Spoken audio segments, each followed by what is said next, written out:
देखो यार, संबंध एवं फलन का इंट्रोडक्शन हम देख चुके हैं, उसमें काफी मजा आ गया होगा आपको, क्योंकि पूरे चैप्टर का निचोड़ मैंने उस वीडियो में आपको सिखाया हुआ था। तो आज प्रश्नावली 2.1 की हम बात करते हैं, लेकिन इससे पहले यार काफी बच्चों के काफी प्यारे प्यारे कमेंट्स आए हुए हैं और कुछ बच्चों ने कुछ क्वेश्चन भी पूछे हैं, तो पहले इनका जवाब दे देता हूँ। देखो यार, जैसे कि यहाँ पर ये जो कमेंट इन्होंने लिखा है, इन्होंने कहा कि क्लास 10th में इनके 92 आए हैं मैथ्स में। इन्होंने यहाँ से हिंदी मीडियम अकेडमी से ही क्लास 10th में पढ़ा था और क्लास 11 BA यहीं से पढ़ेंगे। तो यार देखो, ऐसे बच्चे जो सपोर्ट कर रहे हैं इस चैनल को, क्योंकि देखो क्लास 11 के लिए ये नया चैनल है, हिंदी मीडियम अकेडमी क्लास 8 से 10th के लिए था, अब ये क्लास 11 के लिए है। ठीक है, तो जिन बच्चों ने क्लास 10th में पढ़ा उनके काफ़ी अच्छे नंबर आए हैं, अभी भी वो साथ जुड़े हुए हैं, देख के अच्छा लग रहा है काफ़ी। ठीक है, इसी तरह से देखो यहाँ पर, ठीक है, हिंदी मीडियम अकेडमी से इन्होंने पढ़ाई की, इनके 70% आए मैथ्स में। तो यार आप सबको बहुत बहुत बधाई, आपका सभी का रिजल्ट काफ़ी अच्छा है। ठीक है, ऐसे बहुत सारे कमेंट्स थे, मैंने कुछ कमेंट्स को यहाँ पे उठाया है। ठीक है, दीपेश कुमार ने लिखा, भैया बहुत अच्छा पढ़ाते हो, थैंक यू, आप इतनी मेहनत से हमारे लिए वीडियो बनाते हो, क्या आप फिजिक्स भी पढ़ा सकते हो? देखो यार, फिजिक्स तो मैं नहीं पढ़ाता, ठीक है, क्लास 11-12 की। ठीक है, क्लास 11-12 के लिए मैं सिर्फ आपको मैथ्स पढ़ाऊंगा, लेकिन मैथ्स में आपको कोई कमी यहाँ पे मिलेगी नहीं, मैथ्स में आपको सब कुछ अच्छे से यहाँ पे पढ़ाया जाएगा। ठीक है, सागर बोल रहे हैं, सर आप हमें पढ़ाते रहना प्लीज़। देखो यार, इसमें प्लीज़ बोलने की जरूरत ही नहीं है। ठीक है, मेरा तो काम ही पढ़ाना है, तो मैं यहाँ पे पढ़ाता रहूँगा, आपको टाइम टू टाइम वीडियोस मिलती रहेंगी, उसकी टेंशन मत लो। तो चलिए शुरुआत करते हैं अभी इस वीडियो की, यानी कि जो आपका क्लास 11 का चैप्टर 2 है, इसकी जो एक्सरसाइज यानी कि प्रश्नावली 2.1 है इसकी। ठीक है, तो देखो यार, इसका बेसिक तो मैं आपको पिछली वीडियो में बता चुका हूँ। तो यहाँ पर जो पहला क्वेश्चन है, इसमें यहाँ पर देखो, ये जो एक क्रमित युग्म है, ये बराबर दिया गया है दूसरे क्रमित युग्म के। ठीक है, तो याद करो, जब मैंने आपको पिछली वीडियो पढ़ाई थी तो मैंने कहा था दो क्रमित युग्म बराबर होते हैं, ये तभी बराबर हो सकते हैं जब यहाँ कोमा के पहले जो लिखा हुआ है और यहाँ कोमा के पहले जो लिखा हुआ है, ये दोनों चीज़ें आपस में बराबर हों। कहने का मतलब है कि अगर ये बराबर है तो इसका सीधा सा मतलब है कि x/3 + 1 बराबर होना चाहिए 5/3 के। और इसी तरह से यहाँ कोमा के बाद जो लिखा हुआ है और यहाँ कोमा के बाद जो लिखा है, ये दोनों आपस में बराबर होने चाहिए, यानी कि y - 2/3। ठीक है, y - 2/3 ये बराबर होना चाहिए 1/3 के। ठीक है, ये बिल्कुल सिंपल सी परिभाषा थी क्रमित युग्म के बराबर होने की, जो मैंने आपको पिछली वीडियो में बताया था। तो यहाँ से अगर आप x/3 की वैल्यू निकालोगे तो 1 जाएगा माइनस में, 5/3 - 1 करोगे कितना बचेगा, 2/3 बच जाएगा, है ना। 3 से 3 उड़ा दोगे तो क्या हो जाएगा, x की वैल्यू 2 आ जाएगी। ठीक है, ये सब तो आपको सॉल्व करना आता ही होगा। इसी तरह से यहाँ से आप देखोगे तो y की वैल्यू निकालोगे तो 1/3 उधर है, ये हो जाएगा +2/3, 3/3 आ जाएगा, यानी कि 1 आ जाएगा। तो यहाँ से y की वैल्यू 1 आ गई। ठीक है, अब अगर मैं बात करूँ दूसरे क्वेश्चन की, तो इस क्वेश्चन का बेसिक भी हम पिछली वीडियो में सीख चुके हैं। इसमें क्या कह रहा है कि समुच्चय ए में 3 अवयव हैं, यानी कि जो नंबर ऑफ एलिमेंट हैं ए में कितने अवयव हैं, 3 अवयव हैं। और जो बी है उसमें 3, 4, 5, ये फिर से 3 अवयव ही हैं। हमें बताना है कि ए क्रॉस बी में अवयवों की संख्या कितनी होगी। तो एक बात बताओ, बी में कितने अवयव हैं? ठीक है, कितने अवयव हैं उसके लिए यहाँ पे एन लिख दिया जाता है, एन का मतलब है नंबर ऑफ अवयव बी में। तो बी के पास भी 3 ही लोग हैं भाई। ठीक है ना, इनको आप गिनोगे तो 1, 2, 3 ही लोग हैं। ठीक, हमसे पूछा है कि भाई ए क्रॉस बी में कितने अवयव आएंगे। तो यार इसका तो मैंने आपको सीधा सीधा फॉर्मूला बताया था कि ए के पास कितने अवयव हैं, उसको गुणा कर दो बी के पास कितने अवयव हैं, ऐसे आपको मिल जाएगा कि ए क्रॉस बी के पास कितने अवयव हैं। ये सारी चीज़ें बेसिक बिल्कुल बढ़िया तरीके से एग्जाम्पल के साथ मैंने आपको पिछले वीडियो में कराया था। तो दोनों के पास 3 है, तो 3 × 3 नहीं 9 अवयव हो जाएंगे ए क्रॉस बी के पास।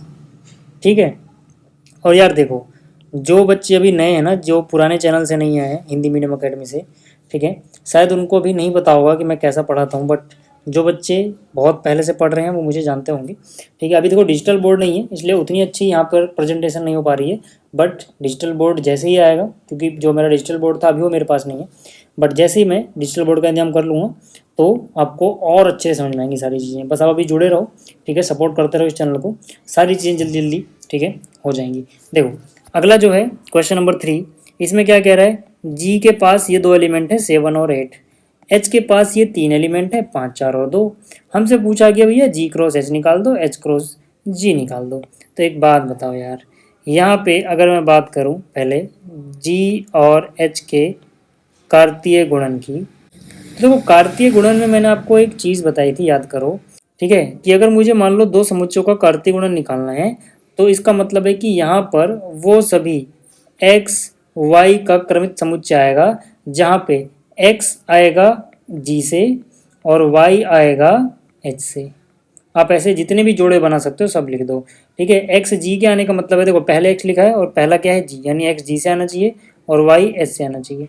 तो यहाँ पे अगर मैं जी क्रॉस एच लिख रहा हूँ तो आप पहला एलिमेंट यहाँ जी से उठाओ, दूसरा यहाँ एच से उठाओ। कितने जोड़े बना सकते हो, जैसे अगर आपने यहाँ 7 उठाया तो 7 के साथ 5 बनाया जा सकता है, 7 के साथ 4 का जोड़ा बनाया जा सकता है, 7 के साथ 2 का जोड़ा बनाया जा सकता है।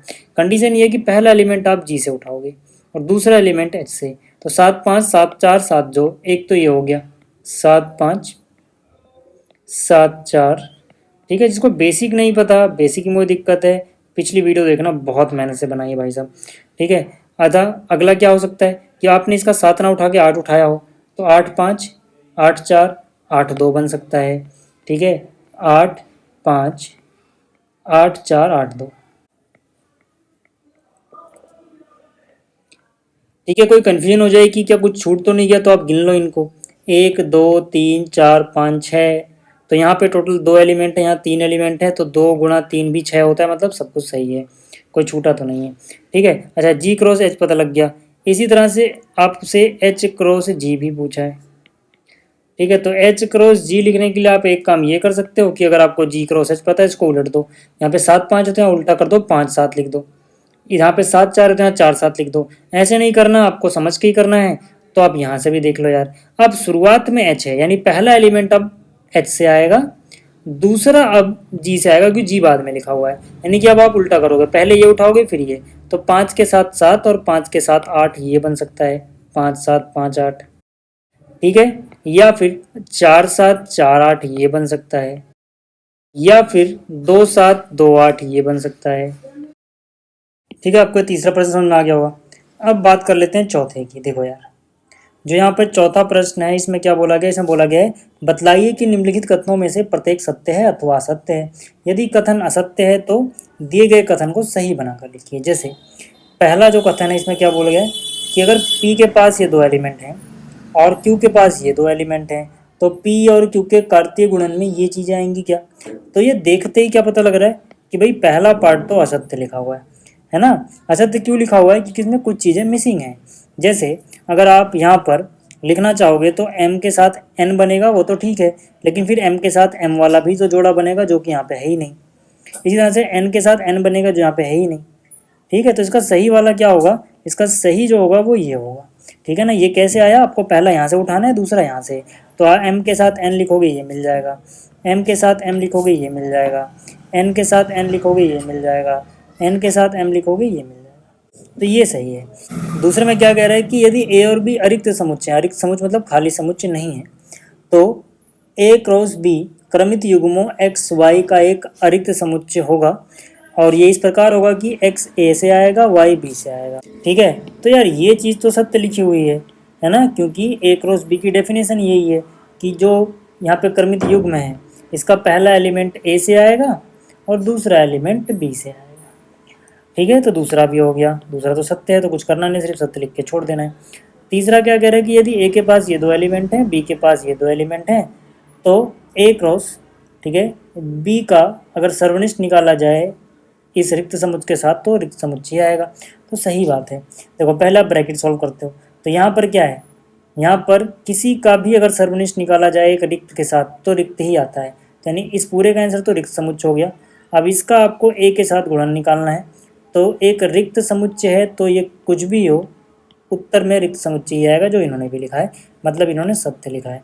तो तीसरे पार्ट में भी क्या आ जाएगा, सत्य आ जाएगा। ठीक, अच्छा अब अगर हम बात करें पाँचवें पार्ट की, तो पाँचवें पार्ट में a दिया गया है जिसके अंदर आता है -1 और 1, और हमसे पूछा गया है a क्रॉस a निकाल दो। तो ये निकालना बहुत आसान है, मुझे क्या निकालना है, a क्रॉस a। ठीक है, और a के पास क्या आता है, a के पास 2 एलिमेंट है -1 और 1, तो यहाँ लिख दिया इनटू, फिर से a की जगह पे क्या लिखोगे, यही चीज़, क्योंकि a के पास क्या आ रहा है, यही चीज़ें आ रही है ना। फिर से अगले a की जगह भी क्या लिख दोगे, यही चीज़ लिख दोगे।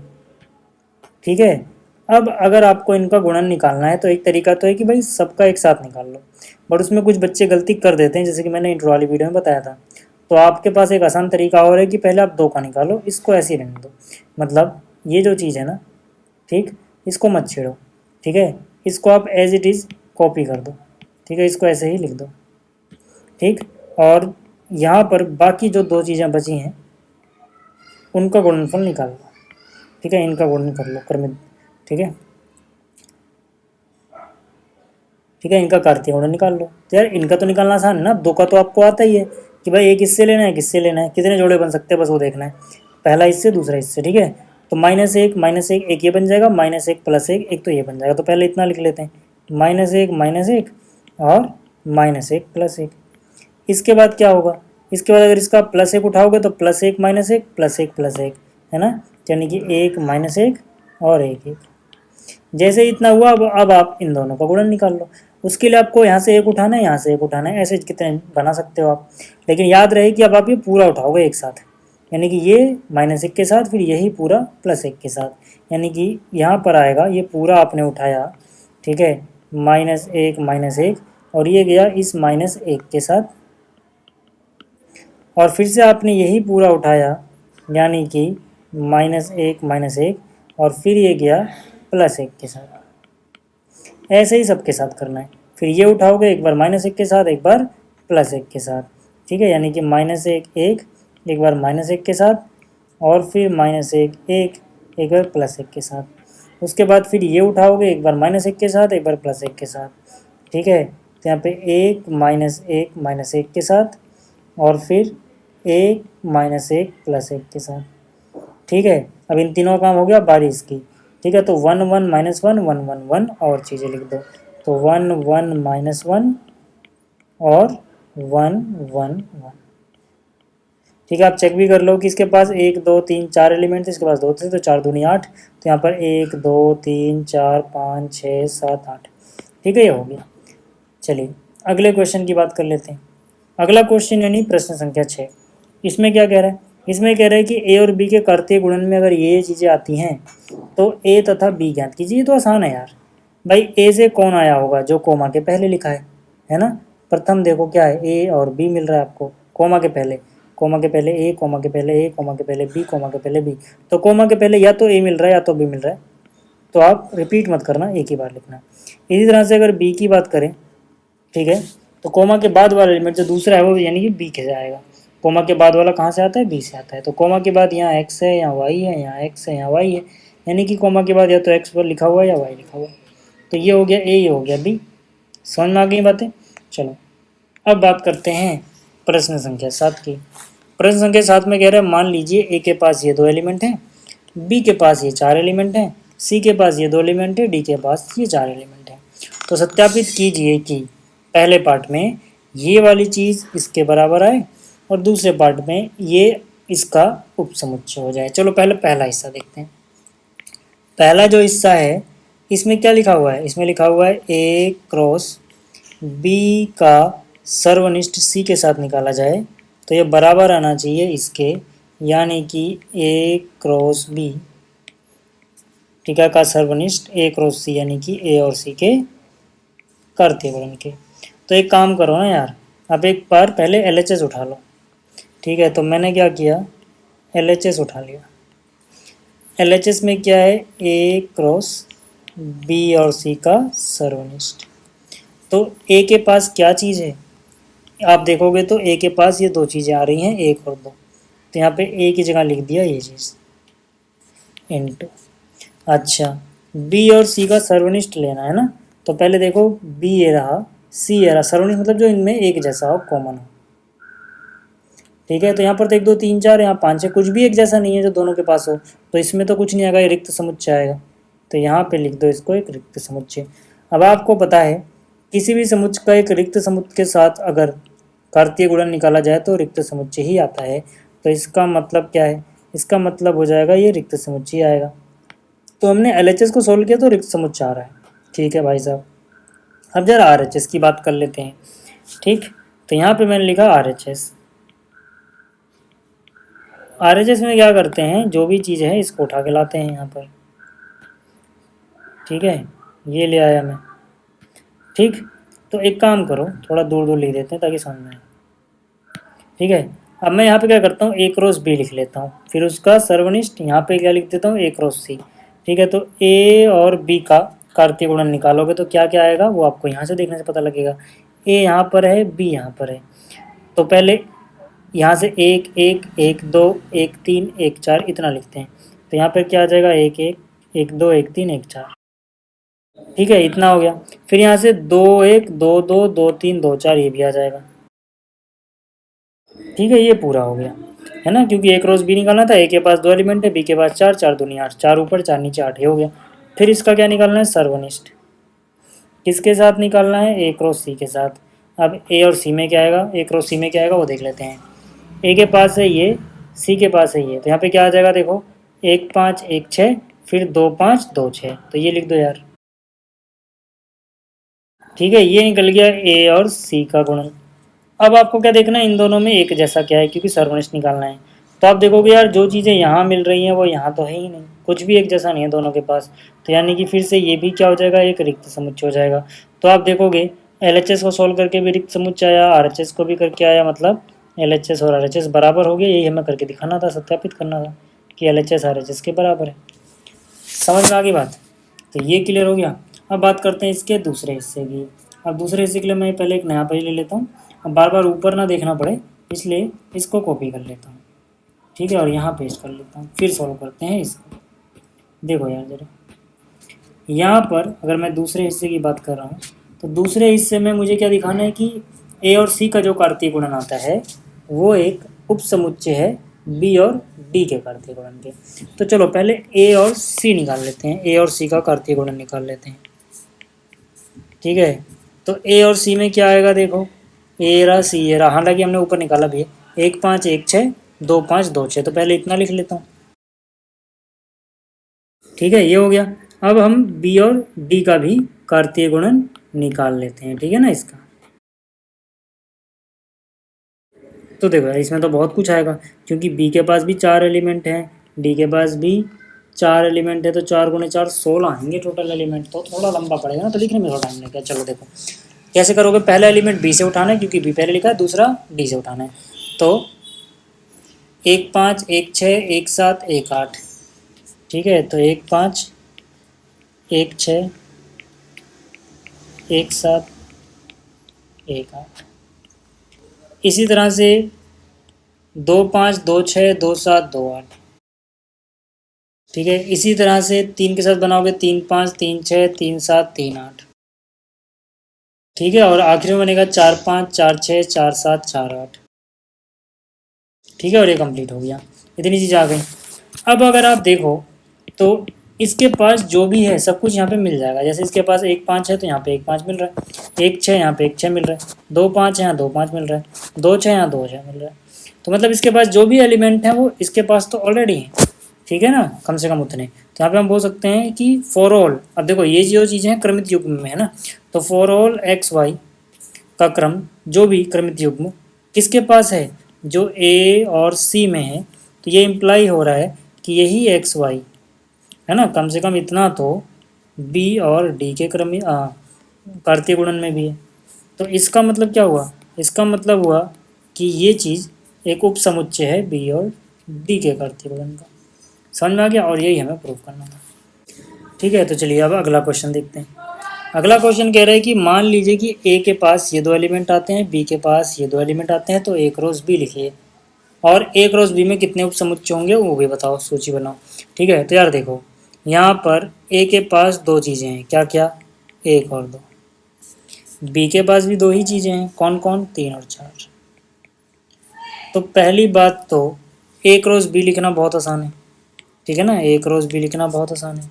ए क्रॉस बी क्या हो जाएगा, 1 3 1 4 और फिर 2 3 2 4। ठीक है, तो ये ए क्रॉस बी लिख लिया। अब कह रहा है ए क्रॉस बी में कितने उपसमुच्चय होंगे, तो पहले ए क्रॉस बी में कितने उपसमुच्चय होंगे ये बताने के लिए ए क्रॉस बी के पास कितने हैं वो बताओ।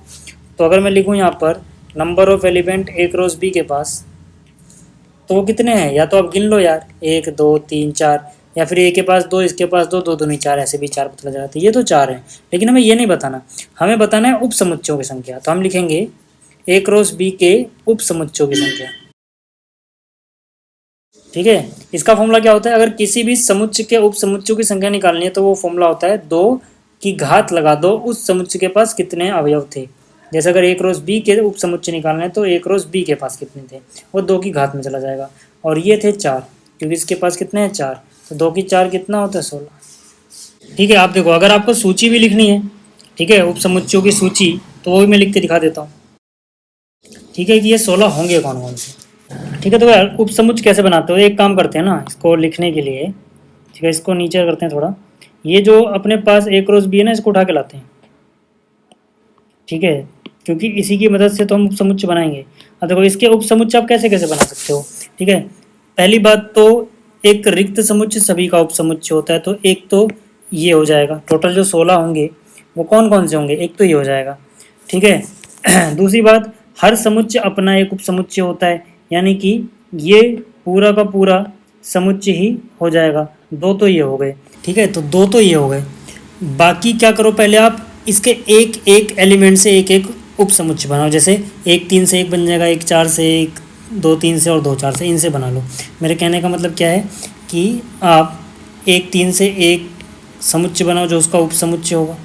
ठीक है, दूसरा क्या बनेगा, 1 4 से बन जाएगा। तीसरा क्या बनेगा, 2 3 से बन जाएगा। अगला क्या होगा, 2 4 से बन जाएगा। ठीक है, अब आप देखोगे तो ये इसका उप समुच्चय है, क्योंकि इसके पास जो है वो यहाँ पे मिल जाएगा। ये भी आप देखोगे इसके पास 1 4 है, तो यह भी इसका उप समुच्चय हो गया। 2 3 है तो इसके पास भी है। ठीक है, तो एक तो ये हो गया, तो 1 ये 2 ये 3 ये 4 ये 5 ये 6 ये हो गया। अब आप देखो 2 2 से आप कितने बना सकते हो, यहाँ से 2 2 चीज़ें उठानी है आपको। कितनी चीज़ें, 2 2 चीज़ें उठानी है ना। जैसे मैंने 1 3 1 4 उठा लिया पहले, तो यहाँ से क्या बनेगा, 1 3 1 4 से इसका एक उप समुच्चय क्रिएट हो गया। ठीक है, और कोई उप समुच्चय, जैसे 2 का उठाया ना यहाँ से, अब इसी को फिक्स रखो, 1 का फिर 2 3 के साथ बना दो, है ना। तो 1 3 2 3 1 3 2 3 ये हो गया। फिर आप इस 1 3 का 2 4 के साथ बना दो। ठीक है, 1 3 का 2 4 के साथ बना दो। ठीक है, इतना हो गया। जैसे अभी देखो हमने एक पैटर्न फॉलो किया है, मैंने 1 3 1 4 लिया, इसको फिक्स रखा है, इसको फिर इसके साथ लिया, इसको फिक्स रखा है, इसको फिर इसके साथ लिया, है ना। तो 1 3 1 4 देखो ये रहा, 1 3 2 3 देखो ये रहा, 1 3 2 4 देखो ये रहा। ठीक है ना, ये वाला। अब आप इसको हटाओ, अब आप इसको फिक्स करो। 1 4 2 3 ये बना सकते हो, तो पहले ये लिख दो।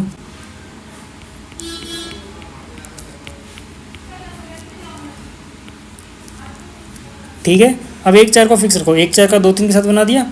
अब 1 4 का 2 4 के साथ बना दो, यानी 1 4 2 4।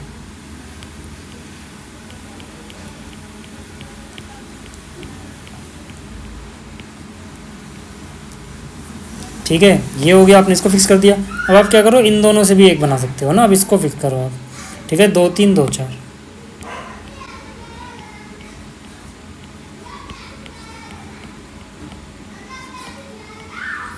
इतना हो गया।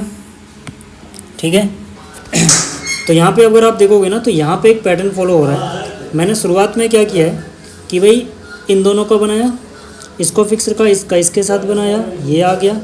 फिर इसका इसके साथ बनाया, ये आ गया। फिर मैंने इसको फिक्स किया, इसका इसके साथ बनाया, 1 4 2 3 ये आ गया। फिर इसी को फिक्स रखा, इसका इसके साथ बनाया, 1 4 2 4 ये आ गया। फिर मैंने अगले वाले को सेलेक्ट किया, इसका इसके साथ बनाया, ये आ गया। ठीक, अब जरा 3 3 वाले देखते हैं। तो 3 वालों में पहले ये 3 आप लिख सकते हो, है ना। तो मैं सीधा सीधा यहाँ से कॉपी कर लेता हूँ, लिखने की मेहनत बच जाएगी। ठीक है, एक तो इससे बना दो आप, ठीक है, एक तो इससे बना दो आप, ये 3। अगले में आप क्या करो, जैसे आपने ये 3 उठाया, ऐसे ही आप ये 3 भी उठा सकते हो। ठीक है, 1 4 2 4, ठीक है, 2 3 2 4। तो अगले वाले में ये उठा लिया। ठीक है, ये थोड़ा लेंदी प्रोसेस तो है, बट आपको समझ में आ जाएगा। ठीक है, 1 2 बार प्रैक्टिस करोगे हो जाएगा। ये हो गया। अच्छा, आपने इन तीनों का बना लिया है। ठीक है, आपने इन तीनों का भी बना लिया है। क्या कोई और से 3 ले सकते हो, जैसे इसको बीच में से छोड़ो आप, इन तीनों से, यानी 1 3 2 3 2 4, इनसे भी बना सकते हो। ठीक है, 1 3 2 3 और 2 4। ठीक है, तो हमने क्या किया, इसको बीच में छोड़ दिया तो ये आ गया। अब सोचो अगर मैं इसको बीच में से छोड़ दूँ तो ये और ये आ जाएगा, यानी 1 3 1 4 2 4। ठीक है, तो यहाँ से हो जाएगा 1 3 1 4 और 2 4। तो देखो एक बार हमने इसको छोड़ा तो ये 3 बन गए, एक बार हमने इसको छोड़ा तो ये 3 बन गए। ठीक है, आप जरा गिन के देखो, 1 2 3 4 5 6 7 8 9 10 11 12 13 14 15 16। तो ये टोटल, ठीक है ना, 16 उपसमुच्चय बन गए इसके। समझ में आ गया, क्लियर होगी बात। चलिए अब आगे चलते हैं। ठीक है, यानी कि 9वें सवाल की। 9वें सवाल में कह रहा है कि मान लीजिए ए और बी दो समुच्चय जहाँ ए के पास 3 अवयव हैं, बी के पास 2 अवयव हैं। यदि x, 1 y, 2 z, 1 a cross b में है तो ए और बी को ज्ञात कीजिए। एक्स वाई जेड भिन्न भिन्न है, तो जाहिर सी बात है यार, ए क्रॉस बी में है ना, तो कोमा के पहले वाला ए से आया होगा और कोमा के बाद वाला बी से आया होगा, है ना। तो यानी कि कोमा के पहले क्या है, वाई है, जेड है और एक्स है, तो यानी एक्स वाई जेड तो ए से आए होंगे, एक्स वाई जेड ए से आए होंगे, तीनों अलग अलग हैं। और इन्होंने कहा ए के पास 3 एलिमेंट थे, 3 हमें मिल गए, मतलब और कुछ ढूंढना नहीं है। अच्छा, बी में क्या, कोमा के बाद वाली चीज़ें होंगी, बी बाद में है, तो कोमा के बाद 1 है, 2 है या 1 है, यानी कि 1 और 2। और इन्होंने क्या बोला कि बी के पास 2 ही एलिमेंट हैं, तो बी के पास 2 एलिमेंट आ गए, तो ये हो गया यार। अगला क्या है, अगला कह रहा है कार्तीय गुणन ए क्रॉस ए में 9 अवयव हैं जिनमें ये चीज़ें शामिल हैं। ठीक है, तो ए ज्ञात कीजिए। ठीक है, और फिर क्या बोला है, ए क्रॉस ए के शेष अवयव भी ज्ञात कीजिए। तो मुझे एक बात बताओ यार, अगर, ठीक है, ए क्रॉस ए के पास 9 अवयव हैं, इसका मतलब ए के पास 3 अवयव रहेंगे, क्योंकि 3 इसके पास 3 इसके पास, तभी तो गुणा करके 9 आएगा, क्योंकि ए क्रॉस ए के अवयवों की संख्या किसने के बराबर होगी, ए गुणा में ए के बराबर होगी। ठीक है, ये 9 है, इसका मतलब नंबर ऑफ अवयव जो है इसका वर्ग कर दो ना, तो ये 9 आता है। तो मतलब इसके पास 3 अवयव है, हालांकि इतना लंबा चौड़ा करके नहीं दिखाना, आप समझो, इसके पास 3 अवयव है। तो यहाँ से ए के पास क्या क्या आ सकता है, जो भी चीज़ें आनी है, 3 चीज़ें आनी चाहिए। देखो देखो, अब यहाँ पे पहला भी ए से आएगा, दूसरा भी ए से ही आएगा, क्यों, क्योंकि आपने एक रो से निकाला, पहला भी ए से, दूसरा भी ए से, यानी ये भी ए का ही होगा, 0 और 1। तो 3 अलग अलग चीज़ें बस आपको ढूंढ लेनी है, जैसे कि यहाँ पे -1 0 और 1, ये हो जाएगा। ठीक है, एक रो से ए के शेष अवयव निकालने, वो आप निकाल सकते हो यार, ठीक है ना, वो आप आराम से निकाल सकते हो। क्यों, क्योंकि आपको ये ए पता है, ठीक है, और आपको ए क्रॉस ए निकालना है। ठीक है, तो ए क्रॉस ए का क्या मतलब होगा, ध्यान से देखो, ए क्रॉस ए का मतलब होगा कि ए के पास क्या है, ए के पास ये चीज़ें हैं। ठीक है, इसी का, ठीक है, कार्तीय गुणन निकाल दो इसी के साथ। ठीक है, यानी इसके साथ ही निकाल दो। ठीक है, तो यहाँ पे आप इसको लिख लेना यार, इसको तो आप लिख लोगे ना, -1 -1 -1 0, इस तरह से चीज़ें लिख लेना। ठीक है, यहाँ पे आपको मिल जाएंगी, मैं ये चीज़ आपके लिए छोड़ दे रहा हूँ, यहाँ पे आप कर लेना। ठीक, तो उम्मीद करता हूँ कि आपको ये सभी क्वेश्चन समझ में आ गए होंगे।